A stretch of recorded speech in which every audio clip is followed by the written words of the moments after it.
everybody. Here we are, all ready to take you down to Pine Ridge for another visit with Lum and Abner, brought to you by the makers of Horlicks, the original malted milk.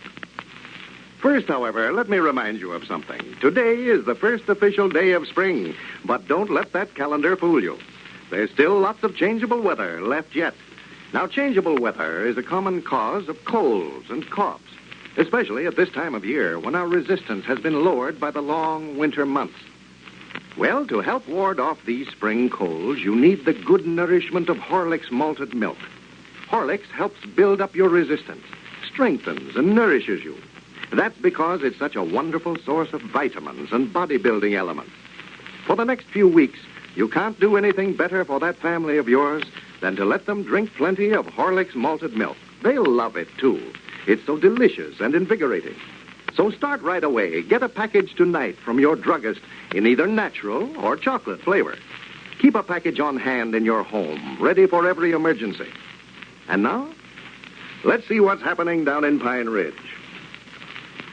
Well, Squire Skimp is having his troubles trying to get Lum and Abner's circus all ready for the grand opening next Saturday. In order to cut down expenses, he's been trying to persuade Lum to take over the job of putting the elephants through their tricks. And he has Abner picked out to train the lions and the tigers. As we look in on Pine Ridge today, we find Squire over in the tent that's to be used for the sideshow, just off the big top. Lum is just entering. Listen.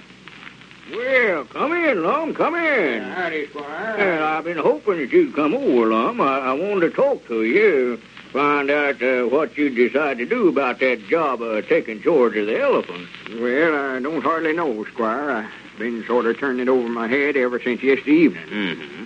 That part about being called king and sitting up there on top of that elephant in the parade with a big crown on my head and having them slaves fan me sounds awful good. Oh, yes, Lum, it's a great honor to hold that job, you know. Why, you'd be about the most looked up to man in the circus.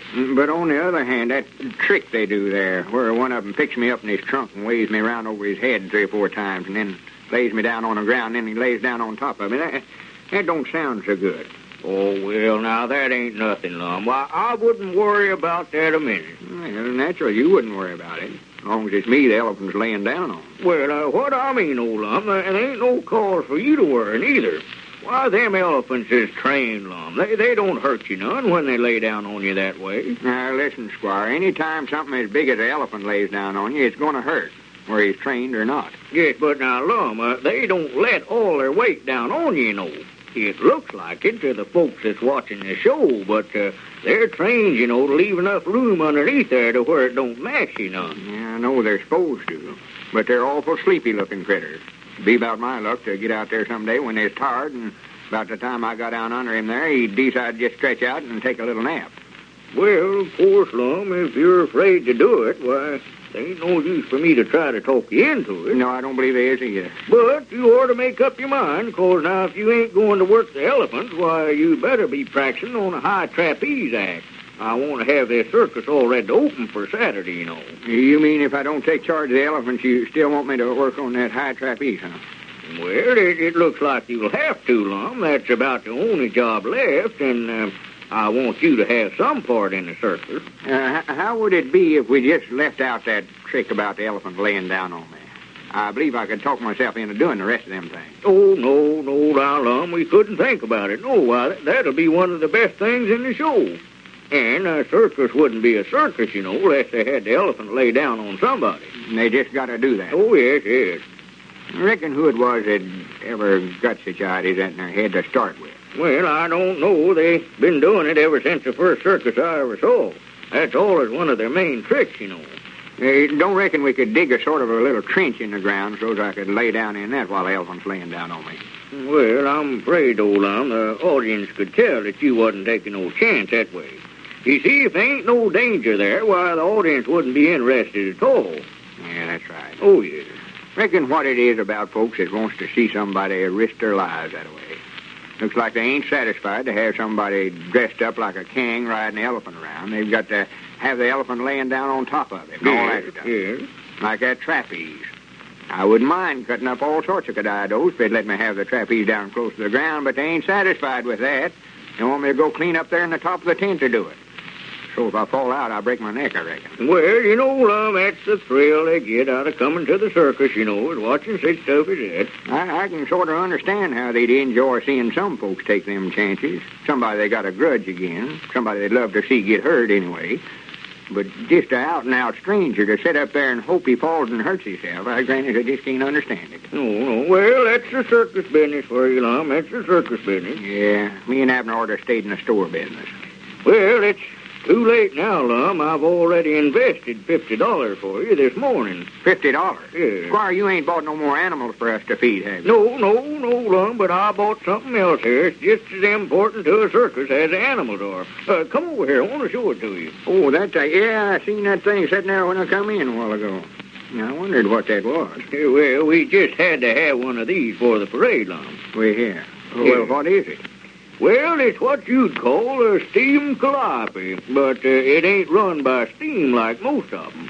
All you've got to do to this one is just turn this crank here, sort of like a grind organ. Well, I do know. Here, wait a minute. I'll show you how it works here. Yeah. See, just turn the crank here on the side. Well, Granny, that's all right, Oh, yeah. Sure sounds like a circus, all right. Oh, yes. Well, it just ain't a circus without one of them. Yeah, Lord. Teddy, I'm standing here listening to that thing. It brings back old memories to me to hear one of them play. Sure does. Ain't that pretty? Oh, yeah, that's fine. I do love them. I sure do. Yeah, I'd love to have the job of turning the crank on that thing. Now, there's something I don't believe there's any danger in. Oh, no. Well, the only thing, Lum, I promised Abner that he could look after the playing of the calliope this morning. Abner? Yeah. Well, for goodness sake, you might have known he'd get all the easy jobs. Things ain't no danger to. Well, now, I wouldn't say that now, Lum. Now, he's got one job. It ain't going to be so easy, being the line trainer. I can't hear you, Squire. Yeah, wait a minute. I'll turn this thing off here. Yeah, I'll quit there. Well, I'd love to play that a little more. I could listen to him all day. You say Abner's going to be the line trainer? Yes. He's going to train the line, Lum. Go right in there and then do the line. I don't believe you'll ever talk him into doing that, Squire. I can tell you that right now. I just don't believe you can. I could tell that just the evening when I was trying to talk him into it myself. Why, that's all settled, Lum. He come down here this morning and told me that he decided to take charge of them. You mean that Abner's going right in the cage with them lions and tigers? That's what he said. Him and Cedric's been back there all morning. I guess that Abner is staying around them all he can, so as to get them used to him. Granny, let's go back there, Squire. I'd sort of love to talk to Abner a little before he goes in the cage with them animals. I'm feared I might have had some bearing on him making up his mind to do it. Might have egged him into it.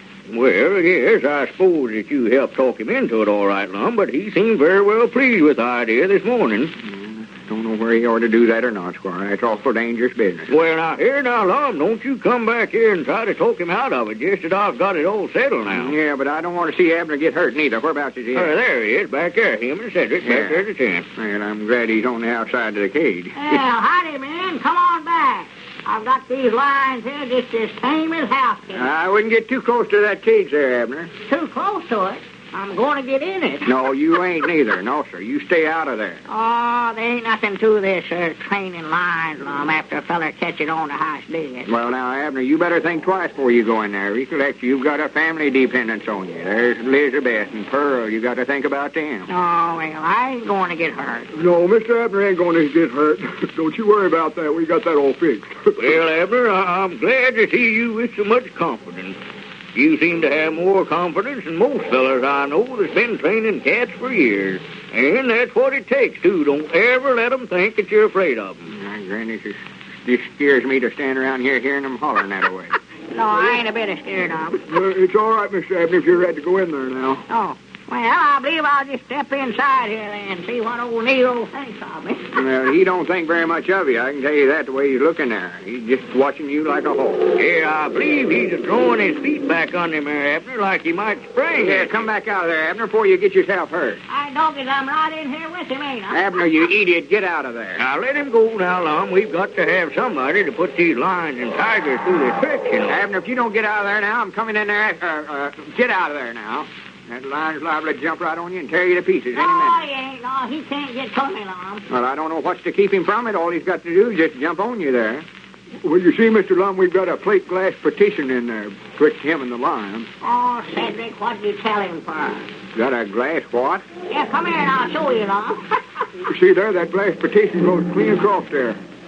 Body can't see it unless it gets right up here close to the cage and looks good. Hey, dog, it ain't that a slick, son? Well, for the great I am. Well, Abner, that's one of the neatest tricks that I ever saw in the circus business. One ever. That ain't the business.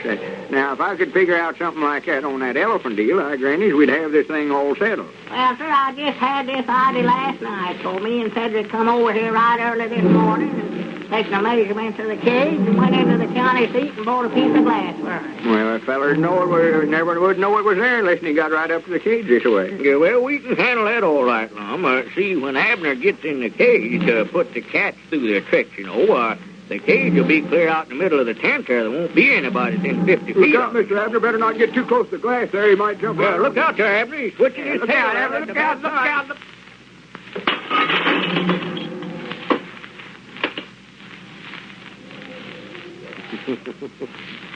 Well, if they get Abner out of that cage this time, we bet they'll never get him back in there again. And now, in the minute that we have left, I want to tell you the results of a recent test of the Horlick weight control plan. This plan, as you probably know, consists of substituting a glass full of Horlick's malted milk in place of your regular luncheon. Well, here's what the test showed. In a period of only 3 weeks, most of the 50 overweight women who tried the plan lost an average of 3 pounds 10 ounces each. All they did was to drink a good glass of Horlicks daily for lunch. They found that the plan had no ill effects on their health. A lot of them even said their health had improved. They felt none of the weakening after effects, they said, that most reducing plans leave. Now, that's a good point to remember. The Horlick plan is effective, but safe. You'll find that out for yourself when you try it. Just follow these simple directions. Every noon, drink Horlicks in place of the lunch that you're now having. Then, if desired at the fatigue period in mid-afternoon, take another energy-giving glass or dissolve a few Horlicks tablets in your mouth. That's all there is to this popular weight control plan. But, folks, you've got to be sure that it's Horlicks. This is Carlton Brickert speaking for Lum and Abner and Horlicks, who now bid you all good night and good health.